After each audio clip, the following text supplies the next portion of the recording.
ਲੋਕੀ 15-15 20-20 ਲੱਖ ਰੁਪਏ ਚੱਕੀ ਫਿਰਦੇ ਨੇ। ਇਹ ਬਾਈ ਜੀ ਨਾਲ ਸਿਰਫ 5 ਕੇ 6 ਲੱਖ ਦਾ ਵਾਅਦਾ ਕੀਤਾ ਗਿਆ ਸੀ ਵੀ ਤੁਹਾਨੂੰ ਜਨੇਜਾ ਦਾ ਜਿਹੜਾ ਕੈਨੇਡਾ ਦਾ ਜਹਾਜ਼ ਚੜਾ ਦਾਂਗੇ। 3 फरवरी को मैंने इनके पास पूरी पेमेंट इनके पास जमा करा दी, तो ये 3 फरवरी के बाद इनका फ़ोन जो है स्विच ऑफ हो गया। उसके बाद इनसे कोई कांटेक्ट नहीं हो पाया। भाई कनाडा जाना है, 20-25 लाख रुपए लगते हैं, तो ये तुम 5 लाख में कैसे करके दे रहे हो? तो वो बोले कि भाई हम है ना वर्क परमिट हम कंपनियों से देते हैं। मैं तो अपनी ज़मीन गिरवी रख के इनको पेमेंट दी थी। बच्चों की फीस तक नहीं मैं भर पाया, मैं बच्चे स्कूल से निकाल दिए। ਅੱਜ ਕੱਲ੍ਹ ਦੇ ਦੌਰ ਦੇ ਵਿੱਚ ਹਰ ਇੱਕ ਇਨਸਾਨ ਨੂੰ ਇਹ ਦੌੜ ਲੱਗੀ ਹੋਈ ਹੈ ਕਿ ਮੈਂ ਵਿਦੇਸ਼ ਵੱਲ ਰੁਖ ਕਰ ਜਾਂ ਤੇ ਚੰਗਾ ਪੈਸਾ ਕਮਾਵਾਂ। ਪਰ ਜਦੋਂ ਇਮੀਗ੍ਰੇਸ਼ਨ ਵਾਲੇ ਉਹਨਾਂ ਦੇ ਨਾਲ ਮਿਲ ਕੇ ਧੋਖਾਧੜੀ ਕਰ ਜਾਂਦੇ ਨੇ ਤਾਂ ਫਿਰ ਹੱਥ ਵਿੱਚ ਰਹਿ ਜਾਂਦੇ ਨੇ ਸਿਰਫ ਕਾਗਜ਼ ਜੋ ਉਹਨਾਂ ਵੱਲੋਂ ਤਿਆਰ ਕੀਤੇ ਜਾਂਦੇ ਨੇ।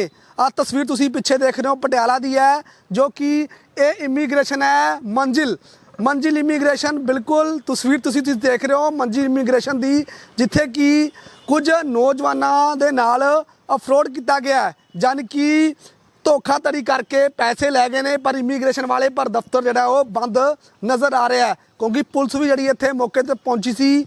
ਪਰ ਅਸੀਂ ਗੱਲਬਾਤ ਕਰਾਂਗੇ ਜਿਹੜੇ ਇਹਨਾਂ ਦੇ ਹੱਥ ਦੇ ਵਿੱਚ ਕਾਗਜ਼ ਫੜੇ ਹੋਏ ਨੇ, ਇਹ ਕਾਗਜ਼ ਦੇ ਵਿੱਚ ਕੀ ਹੈ ਤੇ ਕੀ ਲਿਖ ਕੇ ਗਿਆ ਸੀ। ਸਭ ਤੋਂ ਪਹਿਲਾਂ ਬਾਈ ਜੀ ਨਾਲ ਗੱਲਬਾਤ ਕਰਾਂਗੇ। ਬਾਈ ਤੁਸੀਂ ਕਿੱਥੋਂ ਆਏ ਹੋ? मैं झुंझुनू राजस्थान से आया हूँ जी। अच्छा जी। हाँ जी। तो कितने आए थे, की काम आए थे? ये मेरे को वहाँ ओमान भेजने रहे थे, वहाँ कुवैत भेज रहे थे मेरे को। कुवैत में ड्राइविंग लाइसेंस के लिए, गाड़ी चलाने के लिए मेरे को बोला गया था। तो मैं यहाँ 3 बार आया। पहले इनका दफ्तर था चंडीगढ़ जीरकपुर में, ठीक है, मेट्रो सिटी में, वहाँ दफ्तर था इनका। तो मेरे को बुलाया गया, मेरे को दिया गया वो वीज़ा मंगाते हैं ना, वो मेरे को दिया गया, लेकिन वो निकला नकली। और मेरे को बोला कि 11 तारीख की तुम्हारी फ़्लाइट है, ठीक है। जब मैं 4 तारीख को ये बोला कि मेरे घर में शादी है, मेरा फ़ोन बंद रहेगा 2-3 दिन, इसलिए मेरे को ट्राई मत करना। वो ठीक है जी। जब 11 तारीख आ गई, जून नज़दीक आती कि मैं फ़ोन ट्राई करता गया, फ़ोन उनका बंद मिला। फिर पता होगा 11 ਪਹਿਲੀ ਬਾਤ ਮੇਰੇ ਕੋ ਬਤਾਓ, ਜਦੋਂ ਤੁਸੀਂ ਇਮੀਗ੍ਰੇਸ਼ਨ ਦੇ ਕੋਲ ਆਉਂਦੇ ਹੋ ਤੁਸੀਂ ਨੈਟ ਦੇ ਉੱਪਰ ਚੈੱਕ ਕਰਕੇ ਨਹੀਂ ਆਉਂਦੇ? ਕਿਉਂਕਿ ਹਰ ਵਾਰ ਕਹਿੰਦੇ ਤੁਸੀਂ ਮੇਰੇ ਨਾਲ ਫਰੋਡ ਹੋ ਗਿਆ, ਕੋਈ ਤੁਸੀਂ ਚੈੱਕ करके नहीं आते? नेट के ऊपर सारा कुछ जानकारी हासिल दी गई है पे सर जानकारी करी थी, लेकिन उसमें दिखा रहा था कि सही है, हम यहाँ भेजते, इतने बंदों को भेज चुके हैं, इतने बंदे जाएंगे, 24 बंदों की फ्लाइट है, एक टोली जा रही है, उस टोली में हम जाएंगे सारे, ऐसे ऐसे होगा। कितने पैसे दिए थे आपने? मैंने उनके कैश दिए हैं 75,000 रुपये, और 75,000 मोबाइल में उनके अकाउंट में ट्रांसफ़र करे। वो अकाउंट में जो ट्रांसफ़र उन्होंने जो किए थे वो उनका अकाउंट है आसाम का। अच्छा। हाँ जी। ਤੁਸੀਂ ਜਦੋਂ ਉਰੇ ਆਏ ਗੱਲਬਾਤ ਕਰੀ ਤਾਂ ਕੀ ਉਹਨਾਂ ਨੇ किया ਤੁਹਾਨੂੰ फिर? यहाँ पर तो हमें पता लगा कि इनका नया दफ्तर खुला है यहीं पे ही। तो किसी ने हमें बताया, हमारे फ्रेंड ने बताया कि वहाँ नया दफ्तर खुला है। तो हम यहाँ चेक करने के लिए कि बंदे वही हैं या दूसरे। ये बंदे वही थे, वो मैडम वही थी। उन्होंने हमसे कहा तुम्हारी मोबाइल यहाँ जमा करा दो, हम तुमसे बाद में मीटिंग करेंगे। लेकिन हमने मोबाइल जमा नहीं कराए। मैडम का नाम पता कौन है? उसका मैडम का नाम हमें तो निशा बताया गया था। उसकी हमारे पास वीडियो भी है जो हमने बनाई है। यहाँ बैठ के जब हमसे बात कर रहे थे वो वीडियो हमने उन मैडम की बनाई है। टोटल ਤੁਹਾਡੇ ਕਿੰਨੇ ਲੱਖ ਦੇ ਨਾਲ शिकार होया? ਤੁਹਾਡੇ ਕਿੰਨੇ ਲੱਖ ਦੀ ਠੱਗੀ ਹੋਈ ਹੈ? रुपये हुआ मेरा और मेरे भाई का। हाँ। ਕਿਹੜੀ ਤੁਹਾਡੇ ਭਰਾ ਨੂੰ ਤੁਹਾਨੂੰ ਕਿਹੜੀ ਕੰਟਰੀ ਜਾਣ ਲਈ ਕਿਹਾ ਸੀ ਉਹਨਾਂ ਨੇ? मेरे को लिया कुवैत जाने के लिए बोला गया था, और मेरे भरा को बोला गया था कनाडा के लिए। ਕੈਨੇਡਾ ਦੇ ਲਈ ਤੇ ਤੁਹਾਨੂੰ ਪਤਾ ਵੀ ਕੈਨੇਡਾ ਦੇ ਲਈ ਜਿਹੜੀ ਇੱਕ ਐਲੀਜੀਬਿਲਟੀ ਹੁੰਦੀ ਆ, ਘੱਟੋ ਘੱਟ ਜਿਹੜਾ ਕੋਈ ਪੜ੍ਹਾਈ ਕਰਨ ਵਾਸਤੇ ਜਾ ਰਿਹਾ ਤਾਂ 15 ਤੇ 20 ਲੱਖ ਜਿਹੜਾ ਘੱਟੋ ਘੱਟ ਹੋਣਾ ਚਾਹੀਦਾ ਹੈ। ਤੁਹਾਨੂੰ ਪਤਾ ਸੀ ਜਾਣਕਾਰੀ? मेरे को बोला गया तुम्हारी सैलरी 17,000 रुपये होगी वहाँ की। 272 रियाल होती है उनकी, क्या होते हैं 272 कुछ होता है ऐसे। उन्होंने बोला गया था हमको जी ठीक है कि कुवैत में जो ऑयल कंपनी है वो कंपनी बढ़िया कंपनी, एक सरकारी कंपनी है कि उसमें बढ़िया सैलरी मिलती है। तो उसमें इस चक्कर झांसे में हम आ गए, इसलिए हम चले गए। ਪੈਸੇ ਹੁਣ ਤੁਹਾਡੇ ਵਾਪਸ ਨਹੀਂ ਦਿੱਤੇ? नहीं दिया, 1 रुपया भी नहीं दिया। ਪੁਲਿਸ ਨੂੰ ਕੰਪਲੇਂਟ ਕਰੀ ਆ? ਪੁਲਿਸ ਆਈ ਸੀ? पुलिस में मैंने मोहाली में कंप्लेंट करी थी, वहीं हमने दे रखा है, लेकिन बाहर जा रही इतनी दूर से आना जाना रहा ना, इसलिए हम इतनी दूर से आ नहीं पाए। ਬਾਈ ਜੀ ਤੁਸੀਂ ਸੁਣਿਆ ਹੋਊਗਾ ਕੈਨੇਡਾ ਦੇ ਲਈ ਲੋਕੀ 15-15 20-20 ਲੱਖ ਰੁਪਏ ਚੱਕੀ ਫਿਰਦੇ ਨੇ। ਇਹ ਬਾਈ ਜੀ ਨਾਲ ਸਿਰਫ 5 ਕੇ 6 ਲੱਖ ਦਾ ਵਾਅਦਾ ਕੀਤਾ ਗਿਆ ਸੀ ਵੀ ਤੁਹਾਨੂੰ ਜਨੇਜਾ ਦਾ ਜਿਹੜਾ ਕੈਨੇਡਾ ਦਾ ਜਹਾਜ਼ ਚੜਾ ਦਾਂਗੇ। ਅਸੀਂ ਦੂਜੇ ਵੀ ਗੱਲ ਕਰਦੇ ਜਿਹੜੇ ਹੋਰ ਲੋਕ ਜਿਹੜੇ ਆਏ ਪਏ ਨੇ ਉਰੇ ਵੀ ਉਹਨਾਂ ਨੂੰ ਕਿੰਨੇ ਪੈਸੇ ਜਿਹੜੇ ਤੁਸੀਂ ਦਿੱਤੇ ਗਏ ਸੀ, ਕਿੰਨੇ ਪੈਸੇ ਦੇ ਰਹੇ ਨੇ ਉਹ शिकार ਹੋਏ ਨੇ। ਬਾਈ ਤੁਸੀਂ ਕਿੰਨੇ ਦਿੱਤੇ ਸੀ? वीर जी मेरा नाम हरी सिंह सैनी है और मैं हिमाचल से बिलोंग करता हूँ। वैसे बेसिक मेरा हरियाणा में घर है, और मैं इनके पास दिसंबर महीने मैंने अपनी फ़ाइल लगाई सी। स्टार्टिंग में मैंने इनको तकरीबन 2,500 रुपये दिया, उसके बाद तकरीबन मैंने जैसे इन्होंने मेरा प्रोसेस चलाया है, वो प्रोसेस चलाने के बाद मेरे को इन्होंने 12 जनवरी को एम्बेसी के लिए मेरे को भेज दिया था। मैंने इनको जो पासपोर्ट इनके पास जमा करा रखा था, इन्होंने मेरे को पासपोर्ट तब दिया जब मैंने इनके पास पेमेंट जमा कराई। पेमेंट जमा कराने के बाद तो एम्बेसी में गया, एम्बेसी से आ गया, मैंने इनको पासपोर्ट जमा कराया।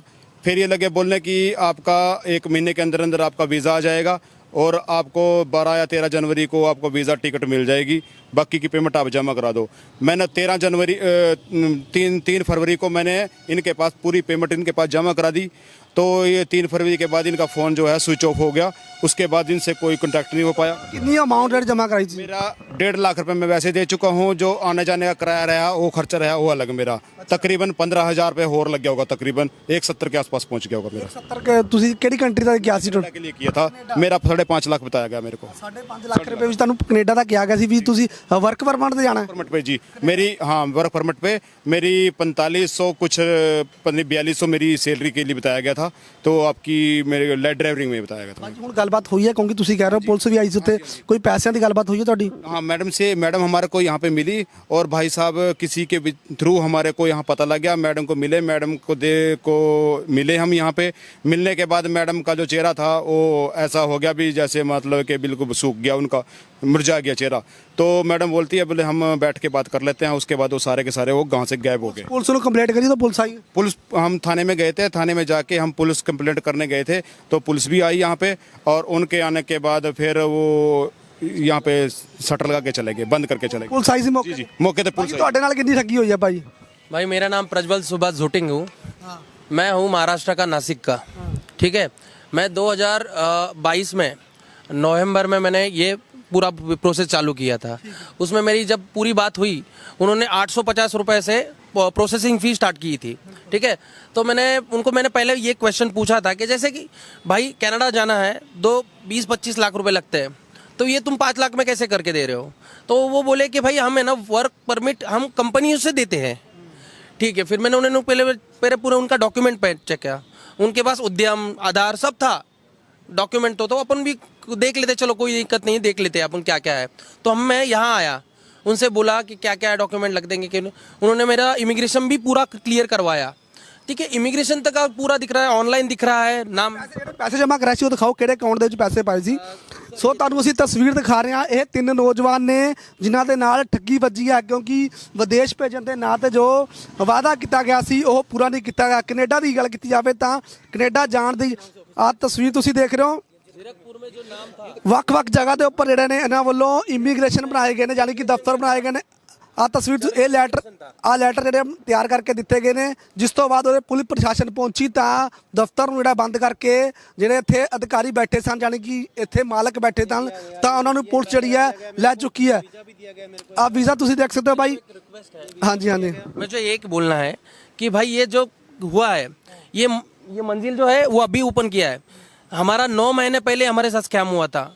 मैं जैसे पंजाबी भाई है, वो जो मेरे दोस्त हैं, वो यहाँ आए थे इमिग्रेशन क्वेश्चन के लिए, लेकिन वही आदमी मैडम दिख गई, तो उन्होंने मेरे को कॉल किया। मैं महाराष्ट्र से यहाँ उसी लिए आया, उनको सर्च किया, उनको देखा, तो उनसे जब बात हुई तो उन्होंने सब कन्फेशन किया है, उनका रिकॉर्डिंग भी मैंने किया है, वीडियो कॉल है मेरे पास, आपको मैं दे दूंगा।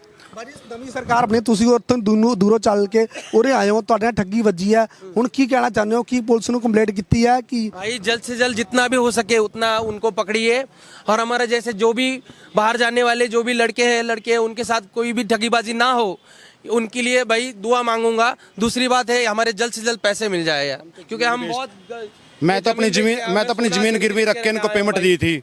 बच्चों की फीस तक नहीं मैं भर पाया। मैं बच्चे स्कूल से निकाल दिए। इंग्लिश स्कूल में मेरे बच्चे पढ़ते हैं, डीवी स्कूल में, +2 में और +1 में। वो भी बच्चों की फीस की वजह से मेरे बच्चे स्कूल का पेपर नहीं दे पाए मेरे बच्चे यहाँ पे। ਸੋ ਬਿਲਕੁਲ ਤੁਹਾਨੂੰ ਤਸਵੀਰ ਅਸੀਂ ਦਿਖਾ ਰਹੇ ਹਾਂ, ਕੈਨੇਡਾ ਦੇ ਨਾਂ ਤੇ ਜਿਹੜੀ ਹੈ ਲੱਖਾਂ ਰੁਪਏ ਦੀ ਠੱਗੀ ਮਾਰਨ ਵਾਲੇ ਆ ਇਮੀਗ੍ਰੇਸ਼ਨ ਦਾ ਅੱਜ ਪਰਦਾ ਜਿਹੜਾ ਹੈ ਉਹ ਫਾਸਟ ਕਰ ਰਿਹਾ, ਕਿਉਂਕਿ ਕੁਝ ਸਮੇਂ ਪਹਿਲਾਂ ਜਿਹੜੀ ਹੈ ਪੁਲਿਸ ਜਿਹੜੀ ਇੱਥੇ ਪਹੁੰਚੀ ਸੀ, ਜਿਸ ਤੋਂ ਬਾਅਦ ਜਿਹੜੇ ਇੱਥੇ ਨੇ ਮਾਲਕ ਨੇ ਉਹਨਾਂ ਨੂੰ ਜਿਹੜਾ ਪੁਲਿਸ ਫੜ ਕੇ ਲੈ ਚੁੱਕੀ ਹੈ। ਹੁਣ ਅਗਲੀ ਜਿਹੜੀ ਹੈ ਜਾਂਚ ਪੁਲਿਸ ਦਾ ਕੰਮ ਹੈ, ਕਿਉਂਕਿ ਲਗਾਤਾਰ ਜਿਹੜੇ ਏਜੰਟ ਨੇ ਇਹ ਕਾਲਾ ਕਾਰੋਬਾਰ ਕਰ ਰਹੇ ਨੇ ਤਾਂ ਕਿਤੇ ਨਾ ਕਿਤੇ ਉਹਨਾਂ ਦੇ ਉੱਪਰ ਜਿਹੜਾ ਸਕੰਜਾ ਜਿਹੜਾ ਜ਼ਰੂਰ ਕੱਸਣਾ ਚਾਹੀਦਾ ਹੈ, ਕਿਉਂਕਿ ਅੱਜ ਹੀ ਪੰਜਾਬ ਦੇ ਮੁੱਖ ਮੰਤਰੀ ਭਗਵੰਤ ਮਾਨ ਦਾ ਬਿਆਨ ਆਇਆ ਕਿ ਅਜਿਹੇ ਜਿਹੜੇ ਏਜੰਟ ਨੇ ਕਾਲਾ ਕਾरोबार कर रहे हैं तो उन्होंने ऊपर जो शिकंजा हो जरूर कसा जाए। हाँ जी भाई जी की कहना चाहते हो? मैं कह रहा हूँ ये पैसे मैंने डाल रखे हैं अकाउंट में, सीधे ये अकाउंट है असम का। जो मैंने पैसे डाले हैं देखो 40 एक डाले हैं, 30 एक डाले हैं, ठीक है। ये पेमेंट मैंने डाल रखे हैं उनको 340 70 तो हो गए और 5,000 मेडिकल के दिए थे। जो मेडिकल किए तो मेडिकल भी मैं मोहाली में कहा है, उस मेडिकल वाले को भी मैं जानता हूँ। जो मेडिकल मेरा हुआ था उसको भी मैं जानता हूँ। उसके बाद मेडिकल के मैंने 5,000 रुपये दिए थे, वो हो गए, बाकी मैंने उनको कैश दिया था। सो बिल्कुल जिस तरह ने कहा कि ਅਸੀਂ ਅਕਾਊਂਟ ਦੇ ਵਿੱਚ ਜਿਹੜੀ ਹੈ ਪੇਮੈਂਟ ਟ੍ਰਾਂਸਫਰ ਕਰ ਰਹੇ ਹਾਂ ਤੇ ਕਰ ਵੀ ਦਿੱਤੀ ਗਈ ਸੀ, ਜਿਹੜੇ ਕੁਝ ਪੈਸੇ ਨੇ ਉਹ ਰਹਿ ਚੁੱਕੇ ਸਨ। ਸੋ ਪੁਲਿਸ ਨਾਲ ਵੀ ਅਸੀਂ ਗੱਲਬਾਤ ਕਰਾਂਗੇ ਤੇ ਨਾਲ ਹੀ ਜਿਹੜੇ ਇਹਨਾਂ ਦੇ ਮਾਲਕ ਨੇ ਉਹਨਾਂ ਨਾਲ ਵੀ ਗੱਲਬਾਤ ਕਰਾਂਗੇ ਕਿ ਆਖਰਕਾਰ ਇਹ ਜਿਹੜਾ ਕਾਲਾ ਕਾਰੋਬਾਰ ਹੈ ਕਿਸ ਚੈਨ ਦੇ ਆਧਾਰ ਤੇ ਚੱਲ ਰਿਹਾ ਸੀ। ਮੇਰੇ ਸਾਡੇ ਕੋਲ ਆਏ ਸੀ ਕਿ ਮੈਂ ਡਿਊਟੀ ਅਫਸਰ ਥਾਣੇ, ਮੇਰੇ ਕੋਲ ਪ੍ਰਜਵਲ ਨਾਮ ਦਾ ਬੰਦਾ ਆਇਆ ਸੀ, ਨਾਲ ਉਹਦੇ 2-3 ਮੁੰਡੇ ਸੀ। ਉਹ ਕਹਿੰਦਾ ਵੀ ਅਸੀਂ ਕੈਨੇਡਾ ਜਾਣ ਵਾਸਤੇ ਫਾਈਲਾਂ ਲਾਈਆਂ ਸੀ ਚੰਡੀਗੜ੍ਹ, ਵੀ ਉੱਥੋਂ ਪੈਸੇ ਪੂਸੇ 7 ਲੱਖ ਰੁਪਏ ਲੈ ਕੇ ਭੱਜ ਗਏ। ਤੇ ਅੱਜ ਉਹਨਾਂ ਨੇ ਕਿਤੇ ਦੇਖ ਲਿਆ, ਉਹਨੇ SST ਨਗਰ ਖੋਲ੍ਹਿਆ, ਕਹਿੰਦੇ ਮੰਜਲੀ ਨਾਂ ਦਾ ਕੋਈ, ਤੇ ਉਹਨਾਂ 'ਚੋਂ ਇੱਕ ਬੰਦਾ ਖੜ ਗਿਆ ਉੱਥੇ, ਬਾਕੀ ਥਾਣੇ ਆ ਗਏ। ਤੇ ਮੈਂ ਆਪਣੇ ਨਾਲ ਸਾਥੀ ਕਰਮਚਾਰੀ ਆਪਣੇ ਨਾਲ ਲੈ ਕੇ ਮੈਂ ਮੌਕੇ ਦੇ ਨਾਲ ਲੈ ਕੇ ਬੰਦੇ ਇੱਥੇ ਮੌਕੇ ਤੇ ਗਿਆ, ਪਰ ਉਹ ਪਿੱਛੇ ਦੀ ਦਰਵਾਜ਼ਾ ਇੱਕ ਹੋਰ ਤੇ ਉੱਥੋਂ ਨਿਕਲ ਗਏ। ਤੇ ਇਹਨਾਂ ਨੇ ਜਿਹੜੀ ਕੰਪਲੇਂਟ ਆ ਬਾਹਰ ਚੰਡੀਗੜ੍ਹ ਪਤਾ ਕਿਤੇ ਕਰਾਈ ਵੀ ਆ ਬਾਹਰ, ਤੇ ਹੁਣ ਜਿਹੜੀ ਇੱਥੇ ਅਸੀਂ ਕਾਰਵਾਈ ਅਮਲ 'ਚ ਲਿਆਵਾਂਗੇ। ਅੱਗੇ ਦੇਖਾਂਗੇ, ਕੰਪਲੇਂਟ ਲਿਖ ਲਈ, ਜੋ ਅੱਗੇ ਕਾਰਵਾਈ ਬਣਦੀ ਅਮਲ 'ਚ ਲਿਆ ਕੇ ਕਾਰਵਾਈ ਜਿਹੀ ਕਿਤੇ ਕਰਦੀ ਉਹ ਬਣਦੀ ਉਹ ਕਰ ਦਾਂਗੇ। ਪਟਿਆਲਾ ਤੋਂ ਅਮਰਜੀਤ ਸਿੰਘ ਦੀ ਵਿਸ਼ੇਸ਼ ਰਿਪੋਰਟ।